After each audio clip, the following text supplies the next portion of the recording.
we talked about Candace Owens, if you remember, when the Candace Owens conversation came about. And then I called you and I say, hey, Eric, people are asking questions about two items.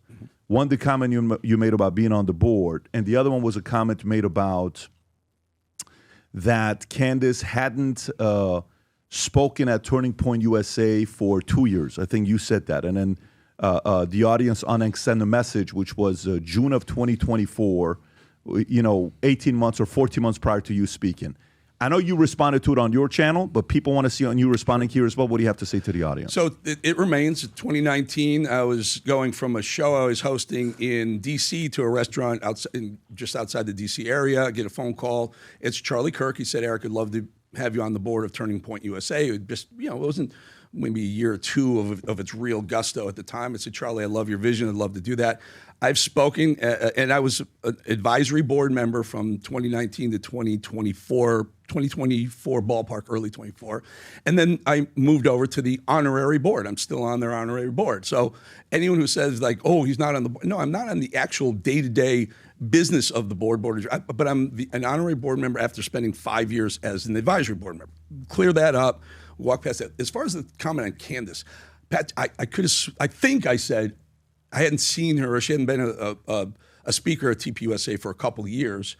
And I guess I was mistaken because it was 18 months. And I had forgotten about the 2024 event as I think she was pregnant. Anyway, Candace Owens' army let me know it. They were very upset. And this was all stemming from kind of a back and forth I had with Adam about, she was blaming Israel for Charlie Kirk's assassination. I just didn't think that was a fair assessment. And then turns out the next day she said it was the U.S. government who assassinated Charlie Kirk.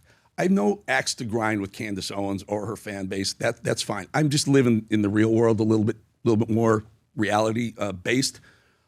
I believe there are forces behind Charlie Kirk's assassination, but I don't think it's Israel. I'm pretty sure it's not, and I'm pretty sure it's not the U.S. government. Who do you think it is? I mean, I think it's the trans activist group funded by the Soros network of liberal progressive lunatics. And whether it's directly funded or they just fund these Antifa groups and it's riles up their base, and their base is anti-Trump. Anything pro-Trump gets in the way. And because of Charlie's success reaching into young people, he became a target to this whole Antifa, trans, progressive left cabal. Did you see the text that Candace showed a couple days ago? Have you seen the text she showed the exchange? I don't think I've Rob, seen it. Do you have the text? I don't know if you do or not. If you do, pull it up. I'll read it. Is that it's going to be too long to go through for 3 minutes. But Charlie Kirk, right? Go to the text part. Okay. So Charlie Kirk just lost another huge Jewish donor, $2 million here because we won't cancel Tucker Carlson. I'm thinking of inviting Candace, 3:49 p.m. Oh, Charlie Kirk, Jewish donors playing to all the stereotypes. I cannot and will not be bullied like this. This is Charlie Kirk saying this, leaving me no choice but to leave the pro-Israel cause. Please don't invite Candace. This might feel good short-term, but it's not good long-term in my opinion. Like all groups, you're going to get a wide variety of opinions. That nasty free will thing that God bestowed on us make life frustrating at times. Can you go a little bit right to see what the next exchange is? I don't believe there is. Is that it? I think that's it. And then Andrew Colvett from Turning Point USA came out yesterday. I do have that clip as well, where he confirms that those text messages are real. Okay, you want to play that clip? Yes. So Andrew's the good-looking guy that spoke at... Yeah, he's the executive producer of Charlie Kirk's show. Yeah, he's been around Charlie since the very beginning. Yes. Absolutely. Part of the show to address some of the things that have been going around on public, namely about a group text chain that has been made known and released by Candace Owens. And I just want to address it head on because, that was a screen grab that I had shared with people. So it is authentic. And I want to go into it because I actually am really excited that the truth is out there. I first started this show to address some of the things that have been going around on public, namely about a group text chain that has been made known and released by Candace Owens. And I just want to address it head on because, that was a screen grab that I had shared. Going again. Okay. Yeah, but he's confirming that screen grab of that text message did happen. So what Candace was showing did is he accurate. say because he shared it with somebody? Yes. And then She did, yeah. No, he's saying he shared it with somebody, and then that somebody shared it with Candace. Yes. Why are you sharing it yourself? I don't know. I understand. Like look, at the end of the day, here's what I'm interested in. I don't care who was behind it. I just want to know who was. Mm-hmm. I literally could care less who's behind it. I just want to know who was. When you're going back, Brandon, what do you think about when you hear these stories? Because you follow this stuff a lot closer than I do. Where are you at with this?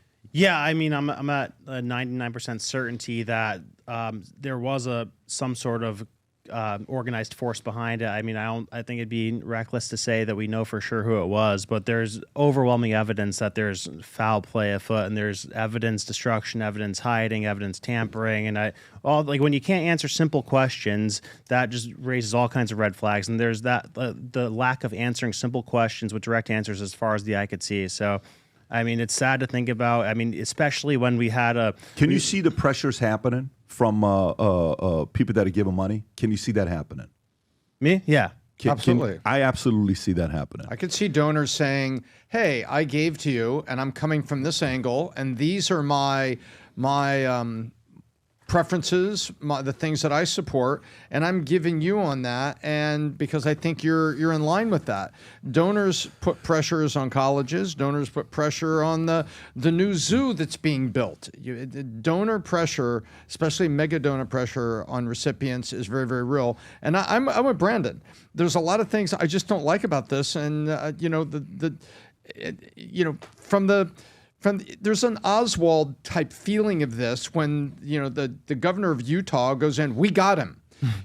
That's not how these cases happen. We have made an arrest in this case, and we have high confidence that the suspect we've arrested, it will be proven, is guilty. That's the way you say it. And remember with Oswald, they held up the gun immediately. They held up the gun here. I see these parallels. It was like, wow, that was fast. And a lot of it just bothers me. And I want to hear, and I don't speculate. I don't go further. I just say I see these things, and this bothers me as a fair-minded individual just looking at it.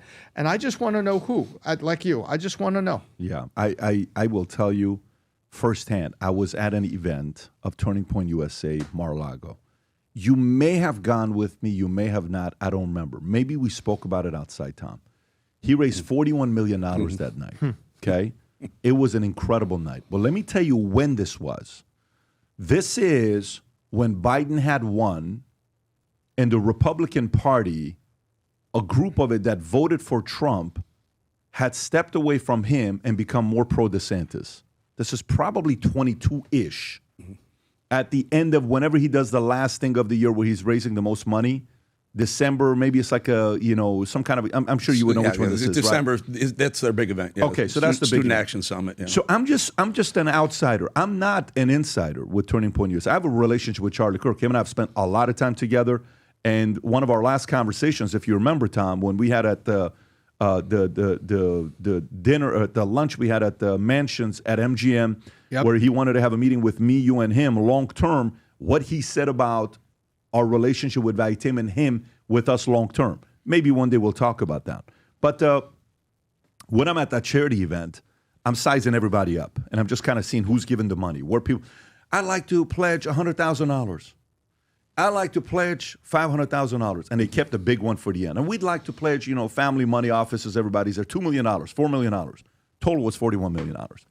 One lady got up and she said something, and she said, "Some of you here are hesitating to pledge because you're worried if Charlie is going to be behind only Trump and not DeSantis, if DeSantis were to be the lead and not Trump." And he says, here's one thing we know. Charlie's going to do the right thing. This lady is saying this. She was probably in her late 60s, early 70s. Very gentle way she spoke. But I'm in the back, and all I'm thinking about is, man, if you get into business like this where you're raising money, you have to know that these guys are given $1 million, $2 million, and they're not just asking for a better table and a better seat. They're probably going to be pressuring you to do different things as well. What does that look like? Back in the days, I watched Dudley was doing a charity. We went to it and we raised a bunch of money, and I'm like, wow, what a great professional fundraiser. He recommended a book I read about raising money. It was a guy that had raised $2.1 billion. He was called the greatest beggar of all time. He joked about, I'm the greatest beggar of all time. And I read the book and I said, man, this is not for everybody. To be in the business of raising money, especially politically like this, I can for sure see how it can be annoying. So when I'm reading that text, I do believe that a person like Charlie Kirk will be like, I'm so sick and tired of you guys not letting me have who I want to have. Like I remember one time, you remember this, Tom, when we're in a board meeting and my board sits down and says, you have to get every one of your salespeople vaccinated. I'm like, no, I don't. Yeah, you do. No, I don't. I'm not going to get anybody. You have to get every insurance guy to get vaccinated. And we had a tough meeting. I said, guys, I'm just telling you right now, it's not going to happen. We started this company for people to have a free choice. But the board will try to do that, especially. Thank God we kept 80% of the company where we had control, and they couldn't make us do anything. And but this is a different situation. I'll give you the final words here on this topic here. Listen, where do we go from here? Yes, I would agree with everything. Do you want to know who killed Charlie? Would you like to know who killed Charlie? I would like to get confirmation of who I believe killed Charlie. Patrick, we were sitting here, less than a week after Charlie was assassinated, and that text message between the alleged assassin and his boyfriend or his lover spelled out exactly the detail of why he did it, where he did it, how long he's been planning it. That was the biggest bullshit text message I've ever read in my life.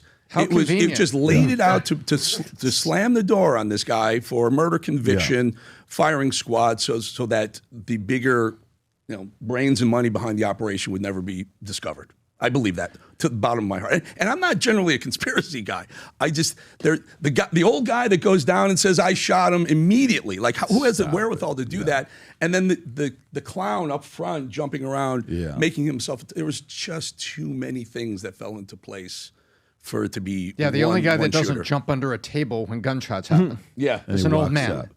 And the other idiot up front, the guy waving like this, seconds after Charlie's assassination. And then you do construction on the site. And then it's just too many, and too many, and then, and I'll stop on the end then. And then you send a limo back to Ford Motor Company within 48 hours, and it's on, May I just tie this up with Candace? Okay, so there were text messages going back where Charlie may have been disillusioned.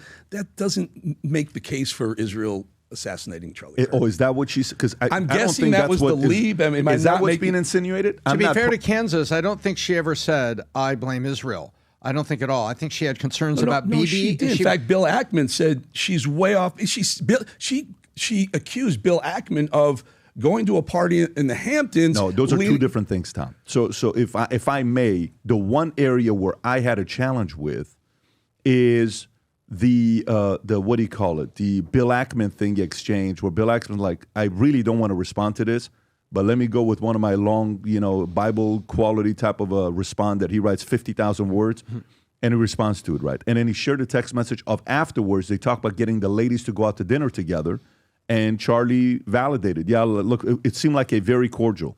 The $150 million, I don't know about the $150 million offer that was made by Netanyahu or whoever to help Turning Point USA. That was one of the claims that was made.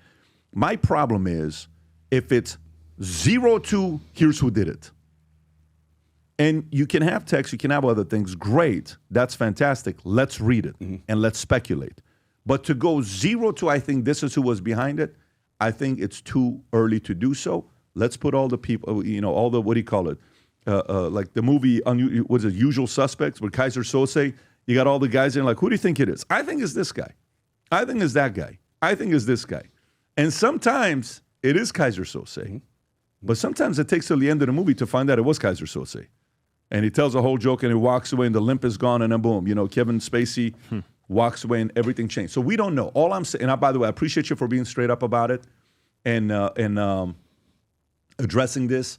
And by the way, just so you guys know, he addressed it within 48 hours or 72 hours when I made the phone call. He talked about it at his show while you were doing it with Turning Point USA Property with Andrew, if I'm not mistaken. Andrew and I, we were inside the compound the day after the memorial. It was a Monday after the Sunday memorial, and I did the show. I taped the show from inside the TPUSA compound. There was massive, celebrating of Charlie's life outside the walls, and we were invited in. I did it with Andrew. I mean, the the suggestion that I wasn't or am not involved with TPUSA is asinine. Yeah, and I made the call to Candace Owens. Candace and I had a 30-minute Oh, you did? conversation that day as well. I say, Candace, and we spoke about it, and we had a very, very good conversation together about this specific issue. And listen, anybody that's interested on finding out what happened here, I want to know, because I love Charlie Kirk. Charlie to me was one of a kind. He was somebody that my kids looked up to, my boys looked up to. And there's a lot of guys right now. It's like, hi, I'm the new Charlie Kirk. No, you're not. It takes 10 plus years. It takes 31 years to be a Charlie Kirk, a lot of work. And you have to be multifaceted like Charlie. And God willing, I think others will rise up in their own way. But just like everybody was waiting for Reagan, nothing happened, God gave us a Trump. And Trump was able to go against evil maybe in ways that others couldn't. Gang, before we get into it, two things. Number one, see this shirt I'm wearing with the Valuetainment logo here and the future looks bright? I have probably 30 shirts in my closet. My wife says, babe, these shirts are my favorites. When you wear them once, okay, you're going to see how it feels, how smooth it is. You're going to feel like someone's hugging you all day, telling you how awesome you are, okay? If you haven't yet ordered, I think some of the sizes are gone, but we do still have some left. This is the business show that we're talking about here. You got them in white with the gold logo, Future Looks Bright, on the bottom of the shirt. You got them in black, which looks great. And you got them in blue. Black goes with gold, and we have the blue as well. You may as well order all three of them if you are somebody that's in business and you're regularly wearing business shirts.